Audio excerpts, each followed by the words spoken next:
So hello students, हम इस video में देखने वाले हैं one of the most important questions जो आपके बोर्ड एग्जाम्स में आपको डायरेक्टली एज इट इज़ मिल सकते हैं। तो जो आज का हमारा क्वेश्चन रहने वाला है वो हमारा रहने वाला है प्रूफ ऑफ इर्रेशनैलिटी, कि हमें एक स्क्वायर रूट वाला नंबर गिवन होगा एंड हमें उसको इर्रेशनल प्रूफ करना होगा। लेकिन उससे पहले हम लोग देख लेते हैं कि हमें उस क्वेश्चन को सॉल्व करने के लिए क्या क्या चीज़ें रिक्वायर्ड रहेंगी। ठीक है, तो ध्यान से देखें। तो पहला हमें बोल रहा है कि रैशनल नंबर जो होते हैं ना हमारे, उनको हम p बाय क्यू की फॉर्म में लिख सकते हैं। p बाय क्यू की फॉर्म मतलब है कि मान लो मैं किसी नंबर को अगर ऐसे बोल पा रहा हूँ 25/2, तो ये जो है मेरा रैशनल नंबर है। ठीक है, उसके बाद क्या है, where p and q are integers. तो ऑब्वियस सी बात है ये जो नंबर है ये इंटीजर होंगे, मतलब अगर ये -25/2 होगा तब भी ये मेरा रैशनल नंबर होगा। ठीक है, इंटीजर से इसका मतलब है नेगेटिव भी हो सकते हैं, पॉजिटिव भी हो सकते हैं। ठीक है ना। उसके बाद यहाँ पे एक ये वर्ड बोल रहा है को प्राइम। तो को प्राइम इज बेसिकली जिनमें कोई कॉमन फैक्टर ना हो, जिनमें कोई कॉमन फैक्टर ना हो। जैसे फॉर एग्जांपल अगर मैंने यहाँ पे बोल दिया 25/10, तो क्या ये एक रैशनल नंबर है? तो मैं बोलूँगा नहीं।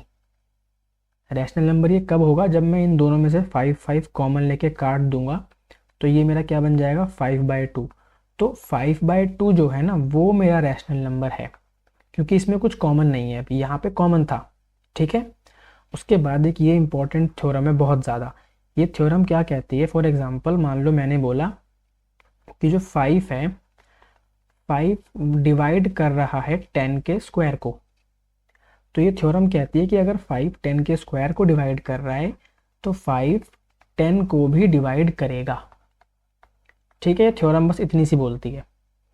इसका बहुत इंपॉर्टेंट यूज है। अब चलो देखते हैं डायरेक्ट क्वेश्चन। ओके चलो, तो इस क्वेश्चन के लिए हम थोड़ी सी रिवर्स अप्रोच अपनाते हैं कि अगर मुझे इसको इर्रेशनल प्रूफ करना है तो मैंने सबसे पहले यहाँ पे क्या किया, लेट √3 बी रैशनल नंबर, कि मैंने सबसे पहले इसको रैशनल मान लिया। अब जब मैंने इसको रैशनल मान लिया तो मैंने इसको बोल दिया √3 = a/b, जहाँ मैंने क्या बोल दिया कि a and b are coprime integers and b is not equals to 0, कि जो अपॉन वाला नंबर है डिनोमिनेटर वो 0 नहीं हो सकता। ठीक है, इस वाले स्टेप के बाद मैंने क्या किया, मैंने कर दिया यहाँ पे स्क्वायरिंग बोथ साइड। अब स्क्वायरिंग बोथ साइड करने के बाद ध्यान से देखो, ये मेरा कुछ इस तरीके से हो जाएगा। तो मेरे पास यहाँ से निकल के आ जाएगा 3b²। ठीक है, क्योंकि ये b² डिवाइड में मल्टीप्लाई चला जाएगा उधर। अब यहाँ पे आप एक चीज़ ध्यान से देखो, यहाँ पे a² के जो फैक्टर्स हैं वो 3 और b² हैं। तो मैं यहाँ से क्या बोल सकता हूँ, मैं यहाँ से बोल सकता हूँ कि not b, wait a second, मैं यहाँ पे बोल सकता हूँ सिंपली कि जो ये 3 है, 3 डिवाइड्स a² एंड अगर 3a² को डिवाइड कर रहा है तो यहाँ पे मैं क्या बोल सकता हूँ कि 3 डिवाइड्स a ऑल्सो। ठीक है, यही थ्योरम थी। उसके बाद देखें यहाँ पे, उसके बाद अगर मेरा जो 3 है वो a को डिवाइड कर रहा है तो मैं क्या बोल दूंगा, मैं बोल देता हूँ लेट a = 3 × c। सिंपल सी बात है ना, अगर a 3 को डिवाइड कर रहा है तो 3 में अगर मैं कुछ नंबर मल्टीप्लाई करता हूँ तो मेरा a बन सकता है। तो उसको मैंने क्या बोला, a = 3c। फिर मैंने यहाँ पे क्या किया, मैंने यहाँ पे अगेन क्या किया, squaring both side. Both side square करने के बाद मेरे पास ये क्या आ गया, a² = 9c²। ठीक है, अब ध्यान से देखो, इसको नाम दे दिया मैंने इक्वेशन 1, इसको नाम दे दिया मैंने इक्वेशन 2, राइट।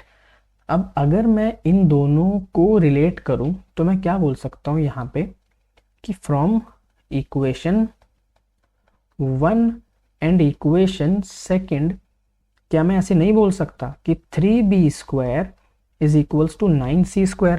क्योंकि ध्यान से देखो, a² की वैल्यू ये वाली भी है, ये भी a² की वैल्यू है, ये भी a² की वैल्यू है। तो मेरे पास यहाँ से ये आ जाएगा, उसके बाद 3 से 9 कट जाएगा, तो मेरे पास यहाँ से क्या निकल के आ गया, b² = 3c²। अब यहाँ पे ध्यान से देखेंगे मेरी बात को कि ये चीज़ से मैं क्या बोल सकता हूँ कि जो 3 है ये किसको डिवाइड कर रहा है, बी स्क्वायर को। तो यहाँ मैंने क्या बोला कि 3 divide B square, and due to that theorem की वजह से हम क्या बोल सकते हैं कि 3 डिवाइड्स बी ऑल्सो। अब आप लोग यहाँ पे ये देखो ध्यान से कि ये मेरे पास क्वेश्चन में दो चीज़ें क्या आ गई कि जो 3 है वो ए को भी डिवाइड कर रहा है एंड जो 3 है वो बी को भी डिवाइड कर रहा है, बट हमने क्वेश्चन में इसे क्या माना था, को prime.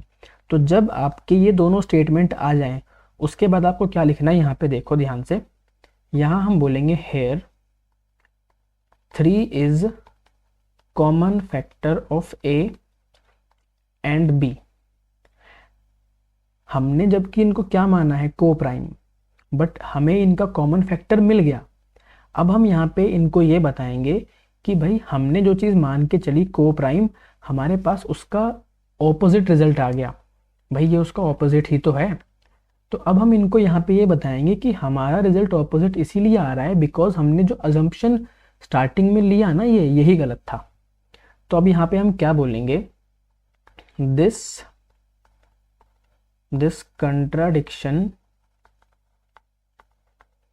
this contradiction arose due to our wrong assumption, कि ये जो ऑपोजिट रिजल्ट आया है ये आया है क्योंकि हमने अज्यूम ही गलत किया था।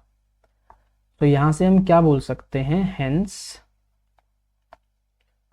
√3 इज नॉट रैशनल, क्योंकि हमारा अजम्पशन हमने क्या किया था, रैशनल है, हमारी अजम्पशन गलत थी तो वो रैशनल नहीं है।